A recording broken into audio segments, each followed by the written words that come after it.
बिस्मिल्लाहिर्रहमानिर्रहीम अस्सलामुअलैकुम। इस वीडियो के अंदर हम वर्बल एनालॉगी टाइप क्वेश्चन करेंगे जो कि पाकिस्तान फोर्सेस के इनिशियल टेस्ट के अंदर और ISSB के अंदर आपसे पूछे जाते हैं। मैं कोशिश करूंगा कि इन सवाल को अच्छे से अच्छे तरीके से एक्सप्लेन कर सकूँ। तो चलते हैं जी पहले सवाल की तरफ। पहले सवाल की तरफ वो कहता है केज इज़ टू बर्ड। तो यहाँ पर कंसेप्ट ये है कि जो बर्ड यानी परिंदे होते हैं उनको जो है केज के अंदर जो है कैद करके रखा जाता है। तो यहाँ पर पहले और दूसरे के दरमियान एक ख़ास रिलेशन बन चुका है। यही रिलेशनशिप जो है वो थर्ड से जब हम फोर्थ की तरफ मुंतकिल होंगे उसके अंदर अप्लाई करना है। तो प्रिजनर यानी जो कैदी हो उसको कहाँ पर रखा जाता है, प्रिजन के अंदर किस चीज़ को रखा जाता है, किस बंदे को रखा जाता है, तो वो हम जानते हैं क्रिमिनल को उसके अंदर रखा जाता है।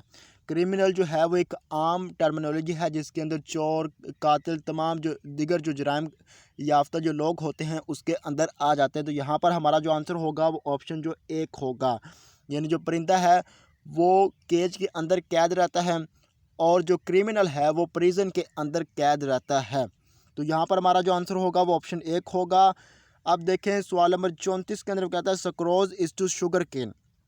सक्रोज जो है वो बायो वाले जानते होंगे, सक्रोज जो है दो ग्लूकोज मालिक्यूल का जोड़ा होता है, यानी उसका जो एक सेट होता है डाइसक्राइड जिसे कहते हैं, वो शुगर केन यानी गन्ने से हासिल की जाती है। जो लैक्टोज होता है जिसके अंदर एक गलेक्टोज और एक ग्लूकोज मालिक्यूल आपस में अटैच होते हैं, वो भी डाइसक्राइड होता है, वो जो है मिल्क से हासिल किया जाता है। तो यहाँ पर हमारा जो आंसर होगा वो ऑप्शन जो एक होगा। सिंपल अल्फाज के अंदर ये है, जो सुक्रोज है वो गन्ने से हासिल की जाती है और लैक्टोज जो है वो दूध से हासिल की जाती है। अब यहाँ पर वो कहता है colt is to filly as horse is to. यहाँ पर एक छोटा सा कंसेप्ट है, जो हॉर्स होता है उसके जो न्यू बॉर्न बेबी होता है अगर वो मेल हो तो उसको जो है हम कोल्ड कह देंगे, यानी एक तो न्यू बॉर्न बेबी हो और मेल हो उसे तो हम कोल्ड कह देंगे। और फिली उसको कहा जाता है जो फीमेल हो और न्यू बॉर्न बेबी हो उसको जो है फिली कहा जाता है। जो हॉर्स होता है ये जो नौजवान जो घोड़ा होता है उसको जो है हॉर्स कहा जाता है इंग्लिश के अंदर, और नौजवान जो घोड़ी होती है उसको जो है मेयर कहा जाता है। तो ये चीज़ जो है आपने यहाँ पर याद रखनी है। अगर न्यू बॉर्न बेबी जो मेल है तो उसे हम कोल्ड कह देंगे, और न्यू बॉर्न बेबी जो हॉर्स का फीमेल है तो उसे फिली कह देंगे। और नौजवान जो घोड़ा होता है उसको हॉर्स कहते हैं और नौजवान जो घोड़ी होती है उसे मेयर कहते हैं। तो यहाँ पर हमारा जो आंसर होगा वो ऑप्शन जो सी है वो हमारा यहाँ पर आंसर होगा। अब देखिए सवाल नंबर 36 कहता है 4:20 एज 5:2। अब देखिए जब 4 से 20 की तरफ गया तो उसने 4 को जो है 5 के साथ मल्टीप्लाई किया जिसकी वजह से हमें 20 हासिल हुआ। तो यही कंसेप्ट जो है आगे हमने मुंतकिल करना है। तो अब हम 5 को जो है 5 के साथ ही मल्टीप्लाई करेंगे तो हमारे पास जो जवाब होगा वो 25 होगा। Option 4 will be best answer. तो चलते हैं अगले सवाल की तरफ। यहाँ पर वो कहता है हॉनर इज़ टू हॉनरेबल, यानी जो इज़्ज़त दी जाती है वो इज़्ज़त के जो काबिल लोग होते हैं उनको दी जाती है।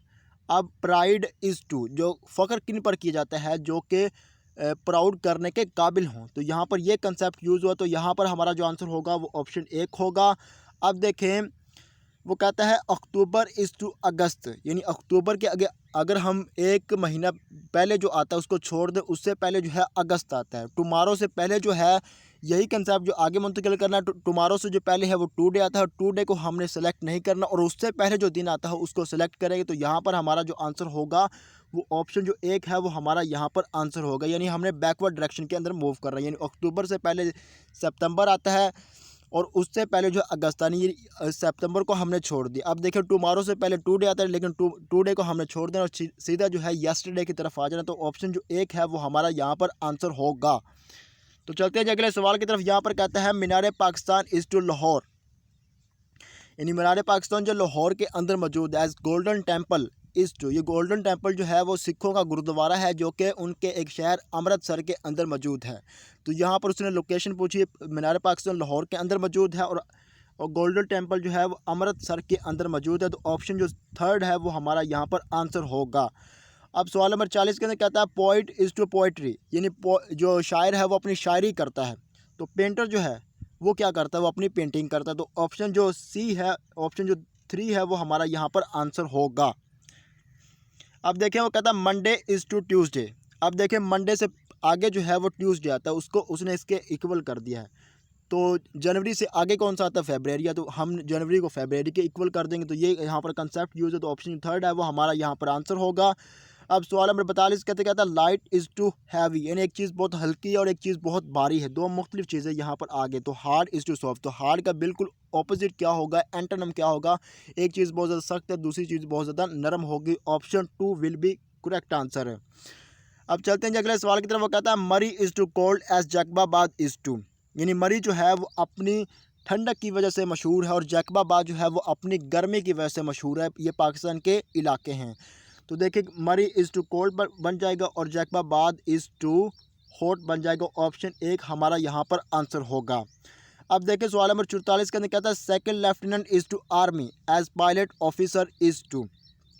अब यहाँ पर कंसेप्ट देखें, आर्मी, नेवी और एयरफोर्स के अंदर जो रैंक्स होते हैं उनको 3 हिस्सों के अंदर डिवाइड किया जाता है। एक होता है नॉन कमीशन ऑफिसर, जिसे हम सिपाही कहते हैं, आमतौर पर सोल्जर कहा जाता है। और दूसरे होते हैं जेसीएन, जूनियर कमीशन ऑफिसर, जिसके अंदर जो है सूबेदार वगैरह, हवलदार, ये लोग आते हैं आर्मी की अगर बात की जाए। और तीसरे नंबर पर होते हैं कमीशन ऑफिसर, जिसके अंदर जो है वो 17वें ग्रेड का जो ऑफिसर बनता है। तो आर्मी के अंदर सबसे पहला जो कमीशन ऑफिसर के अंदर पहला रैंक आता है वो सेकंड लेफ्टिनेंट का आता है। और इसी तरह जो एयर फोर्स है उसके अंदर अगर हम देखें कमीशन ऑफिसर के अंदर, तो पहला जो रैंक आता है वो पायलट ऑफिसर का आता है। तो यहाँ पर देखें second lieutenant is to army as pilot officer is to air force. Option 2 will be best answer है। तो चलते हैं जी अगले सवाल की तरफ। यहाँ पर वो कहता है mountain is to high as train is to. तो यहाँ पर देखें कंसेप्ट ये यूज़ हुआ है कि माउंटेन की का बड़ा और छोटा पता लगाने के लिए हम उसकी जो है वो बुलंदी चेक करते हैं। जो बुलंद होगा वो बड़ा होगा और जिसकी बुलंदी कम होगी वो छोटा होगा। तो यही कंसेप्ट जो है आगे हमने ट्रेन पर लगाना है। तो ट्रेन के बड़े और छोटे का पता लगाने के लिए हम उसकी लेंथ देखते हैं। जिसकी लेंथ ज़्यादा होगी वो बड़ी ट्रेन होगी, जिसकी लेंथ छोटी होगी वो छोटी ट्रेन होगी। तो यहाँ पर हमारा जो आंसर होगा वो ऑप्शन 1 होगा।